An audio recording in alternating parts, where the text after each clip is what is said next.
I would like you to join me in welcoming up on stage Dominique Delport, who has not just one but 3 job titles, ladies and gentlemen. Global MD of Havas Group, Vivendi board member and chairman of Vivendi Content. Dominique Delport.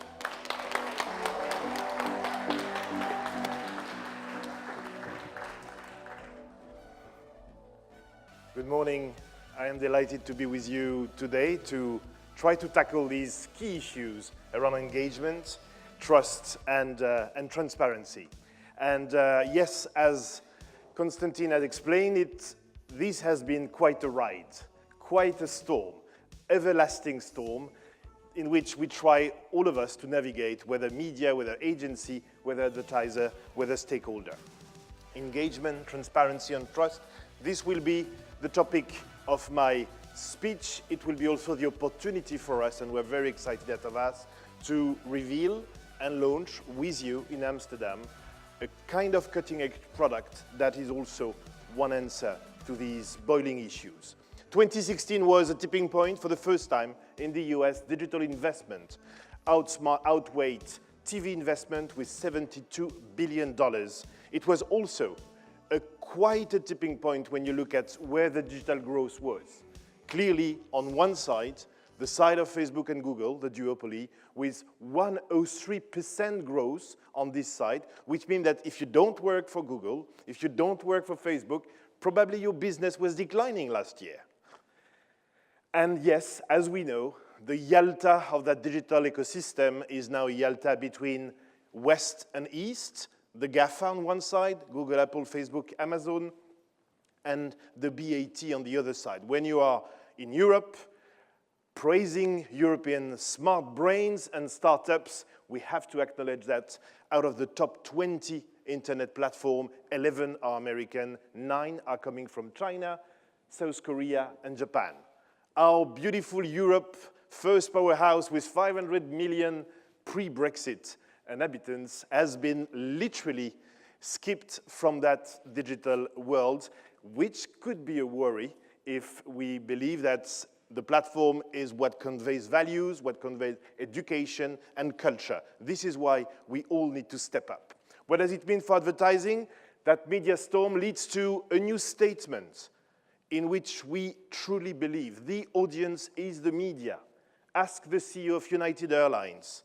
Ask Mr. Pepsi-Cola as well. This is literally what drives the industry today, what drives success, what drives news, what drives propagation of information.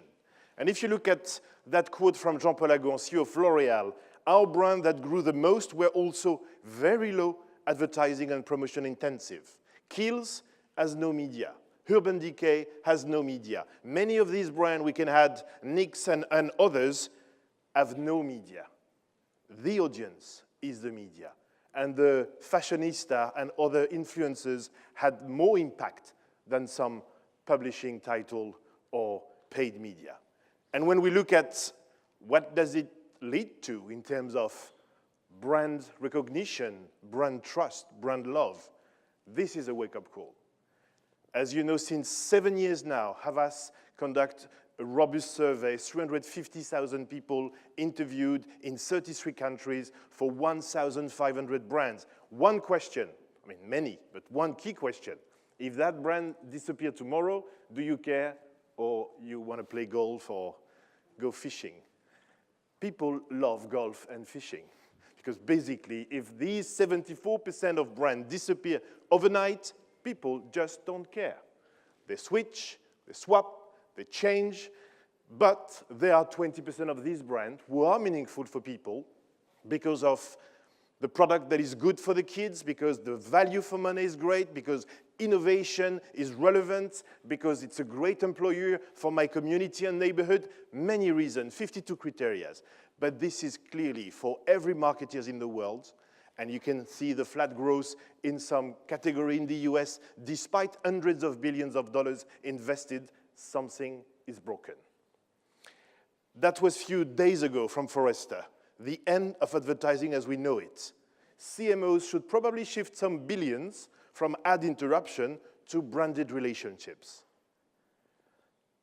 Why such a situation? The first factor that everyone has in mind, the huge loss of visibility this last year. Ad blocking, ad skipping, ad free spaces, and the fragmentation. Average desktop click-through rate, 0.35.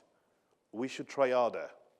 60% mobile banner ad click are mistake. Good news. Which can be irritating. Everyone knows that. And when you listen to consumer, it's not just that they want ad blocker to stop and ban painful ads, badly written, badly played, boring ads. No. All the advertising spaces are under scrutiny, and growing consumer wants to eradicate these ads from their daily discovery, which is the worry. Ad blocking is king, no question. 300 million is on its way.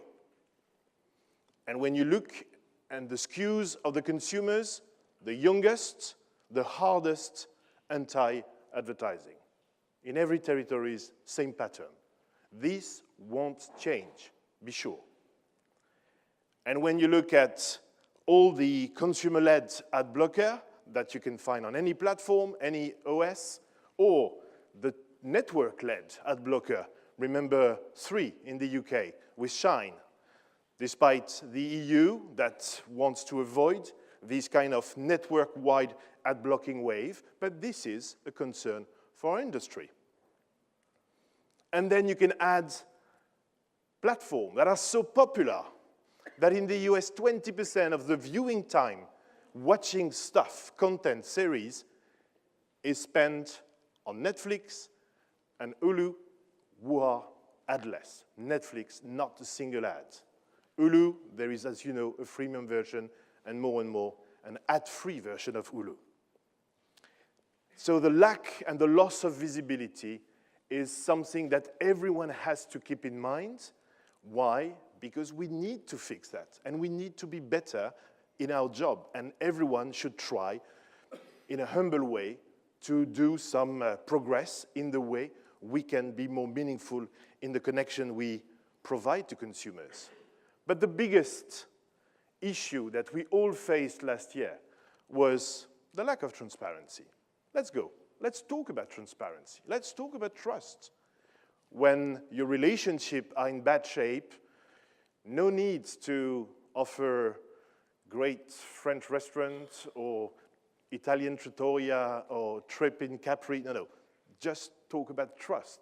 This is the beginning. This is the building block of any relationship. Advertising is no different than life. And when we look at that lack of transparency, you remember May 2014, probably the first element of ad fraud at scale for the Mercedes-Benz campaign. Maybe one day, boats will not only buy advertising, they will also drive your car. We're not yet there. And so when there is more boats watching your campaign than human beings, there is something that doesn't work. And all along these months, the CMO of Procter & Gamble, Mark Pritchard, has been quite vocal and eloquent on the fact that the ad value chain is broken, and everyone needs to work together collectively as a family to repair it, to mend it.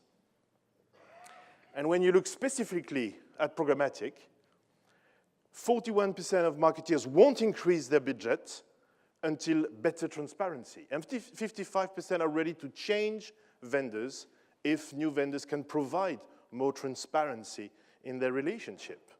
So whether we took that 6 billion of additional value in the market, if the market gets clearer with less black boxes, Pritchard is even talking about 18 billion that we could found in all these different value chain elements.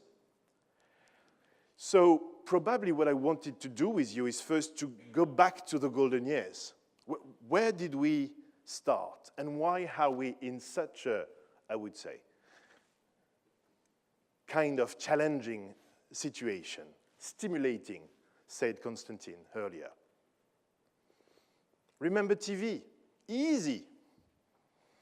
100% of the money, 3% for the agency, 97% for the publisher. Done. You book your campaign, the campaign is run, period. Remember digital, first era. A bit more time spent.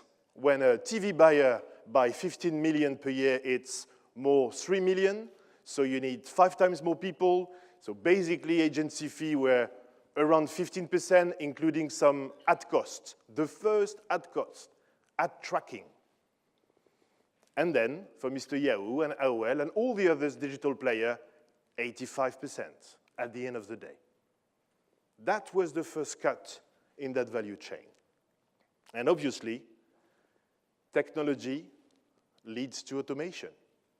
And what can be automated will be automated. This was Tim Armstrong for the first programmatic upfront in New York in 2014.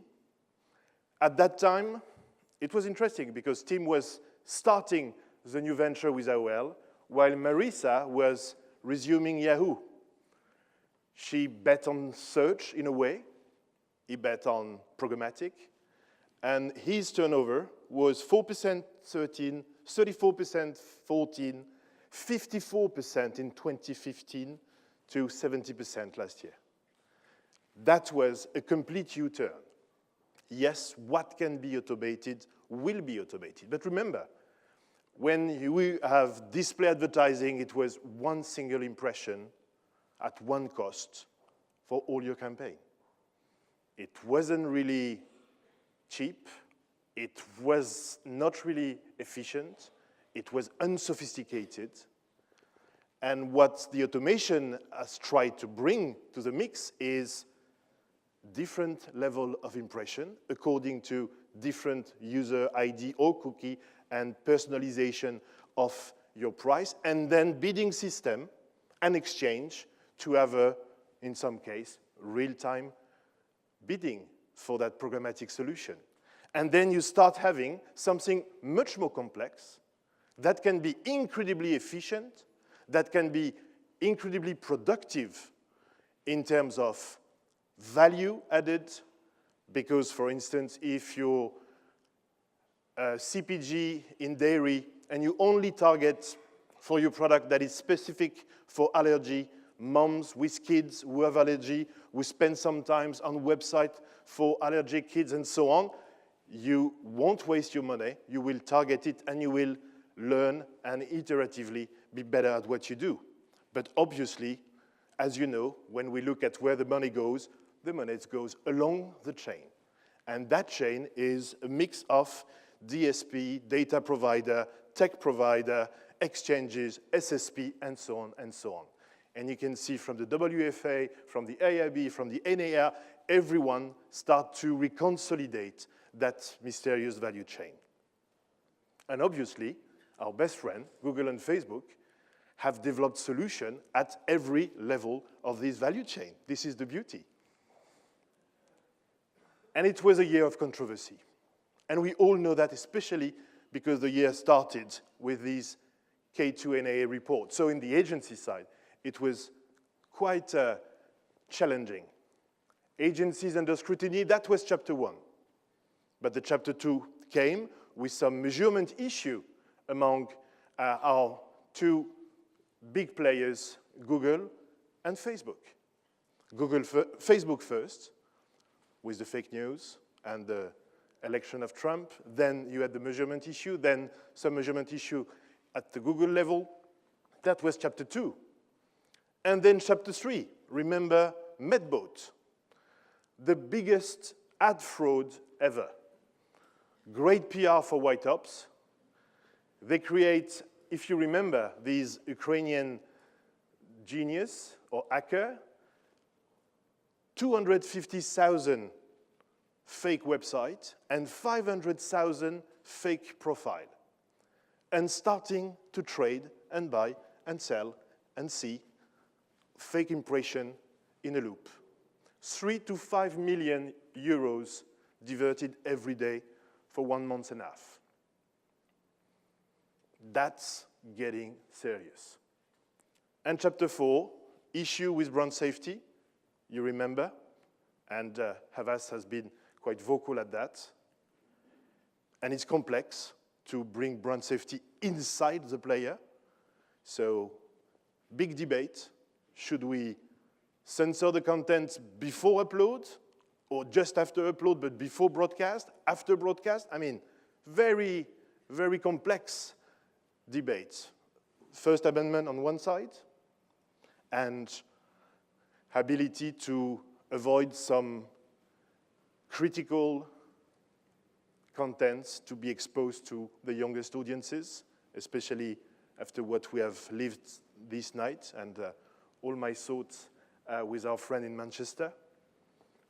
And so when we go back to Pritchard and his key messages to the industry, we want you to lead media transparency. It's job number one.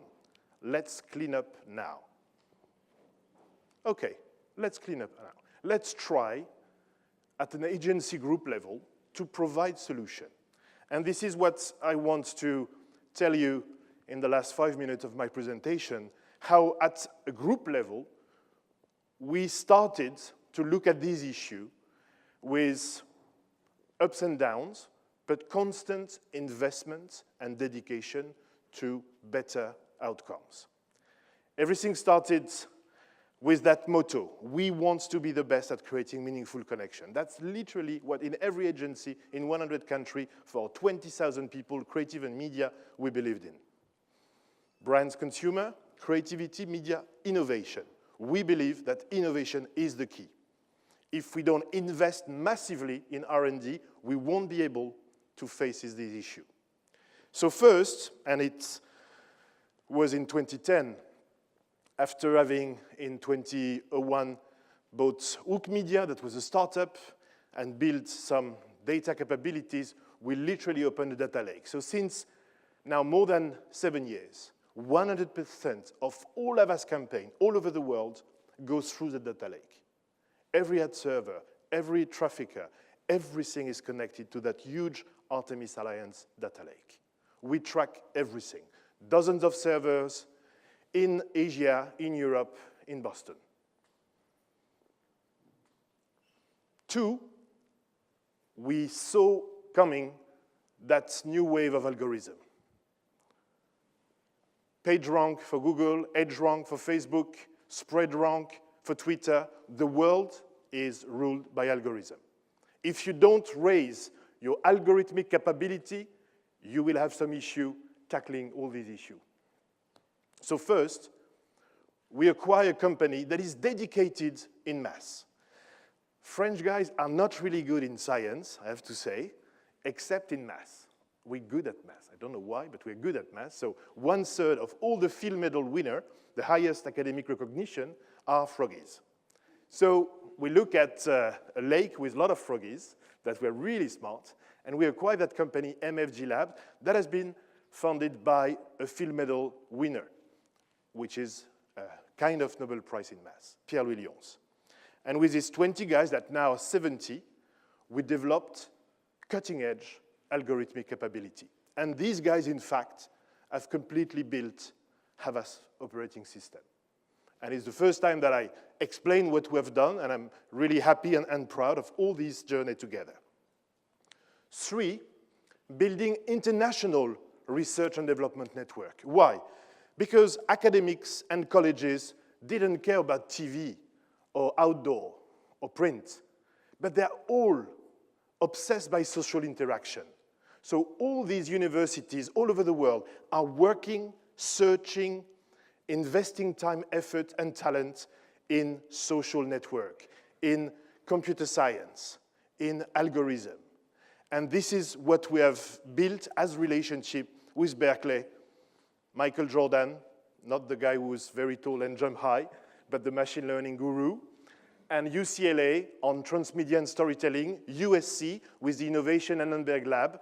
All these universities in France, Polytechnique, with the team of Emmanuel Bacry. We lead all the big data research at École Polytechnique. The same in Lausanne. The same in Ternion, in Israel. We have a dedicated partnership with that incredible startup incubator at the heart of Israel. And also in APAC with Hong Kong and the Seoul University to be at the cutting edge of mobile research in South Korea. And you can join 18labs.io to see and discover all the white papers. I'm sure that you will find great stuff there. Then, with AOL, for that first programmatic upfront, we were the first group to settle the first meta DSP. You all know what is a DSP. It's a bunch of data, inventory, algorithm, and features, and we built that with AFIPERF 3 years ago. And 1 year after tackling viewability, we opened that meta quality barometer working with the White Ops, the Peer 39, the AdLedge, and Catchpoint of the world, and having an ISO 9001 labeled and reference solution. But the ad tech is more complex than ever. 350 companies in 2012, 3,500 last year. We are probably at MarTech 5,000 now. The cake and the pie are the same size. The slices are smaller and smaller. And last year, because that world is more complex than ever, a huge training effort to train 8,000 people in our company with 100% programmatic. And now, few days after ENEA released their programmatic report, seeing through the financial fog, with key recommendation, programmatic media can be demystified. Advertisers with clear programmatic KPIs are in better control. Disclosure and transparency will put you in greater control, but performance still drives the bottom line. For all these elements, we are incredibly proud to launch today and release CTS, which is Client Trading Solution. And what is Client Trading Solution? Basically, it's a control tower of all your investment where you can track every penny, when you can oversee all your campaigns from planning, negotiation, ad serving, setup. You brief, everything sits in the platform. You have a total visibility and transparency of that complex world. You work with different DSP, with different trading desks, API-based. It's 3 years of development, 100,000 lines of code. We are incredibly happy to share that with you. And during the day, if you want to discover CTS, the team of MFG Labs will be there to have live demonstration with you, just to show you how it's real. It's already run with some clients since a few months. Just a few videos, and it's done. Today, advertising is fully programmable. Data and algorithms drive everything from internet and mobile to television, audio, and out of home. Havas Group, a pioneer of meta-programmatic architectures, is making this automation fully visible for its clients. Their new client trading solution is the most advanced technology on the market and allows clients full programmatic control. For the first time, you will be able, from the brief to Again. the delivery, from the insight to the analytics, to understand how programmatic works, to build conviction, how we negotiate, how we trade, how we are cooking the best programmatic solution. CTS acts as a control tower, offering a global view of campaign activity across each trading desk, DSP, and provider. It delivers workflow oversight at every stage of the campaign, including creative use and optimization. With a fully independent technology-agnostic ecosystem, clients can decide which providers to include. CTS offers unprecedented flexibility on budget allocation without sacrificing supervision and reporting. Clients can control the quality of their campaigns based on their own objectives, across products, formats, channels, and countries. CTS goes beyond transparency. It enables our clients to have full control and power over all their programmatic operations, no matter the supplier. For the first time, advertisers have real-time access to all their trading-related data: audiences, creative material, campaign and strategy settings, reporting on reach, performance, brand safety, and durability. All of this is set in a unique platform which is secure, efficient, and built on a dedicated infrastructure. In addition, its rich product ecosystem includes optional features to drive improvements, innovation, and optimization. It also offers enhanced quality control through the Media Quality Barometer. This solution is available now. end of the ad break. But yes, that's the first time that we really launch a product during a kind of industry conference like Interact. And we really think that it's our contribution to that need for greater transparency. It works, it's robust, it's bespoke. So I think that every client has different needs. Every DSP has its own feature. There is no, I would say, homotheity between DSP. It's not neutral. You need to understand what's in the engine. You need to have that hands-on attitude. The same thing for your data. Everything should be on your premises. It's critical for you guys on the advertising side to have that knowledge, control, and transparency. So that was my contribution for that kickoff, and enjoy these 2 days, and thank you for having me. Bye-bye.